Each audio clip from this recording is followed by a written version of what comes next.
तो यहाँ पर हम मिलाएंगे हमज़ा लाम ज़बर अल, ये हो जाएगा क्या अल। हम अपने दिमाग में सोच लें कि ज़बर की आवाज़ ऊपर को जाती है, तो अब हमज़ा लाम ज़बर अल कहने की ज़रूरत नहीं है, डायरेक्ट क्या पढ़ेंगे अल। इसी तरीके से हम देख रहे हैं हा के ऊपर ज़बर है लेकिन मीम साकिन है, तो मीम साकिन है तो साकिन वाले हर्फ को पीछे से मिलाएंगे, तो हा मीम ज़बर हम अल हम। आगे हम देख रहे हैं दाल के ऊपर पेश है, तो पेश की आवाज़ आगे को जाती है। इसके अंदर दो चीज़ें हैं, मारूफ भी पढ़ना है और जल्दी भी पढ़ना है। तो एक होता है आदमी पढ़ता है दाल पेश दो, और एक होता है दाल पेश दू। तो दो गलत है और दू सही है, तो दाल पेश दू। अब हो गया अलहम्दु, अलहम्दु। इसी तरीके से लाम के नीचे ज़ेर है और अगला लाम तशदीद है।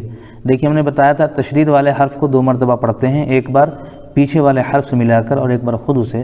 तो यहाँ पर लाम को हम लाम में मिला देंगे, लाम लाम ज़ेर लिल,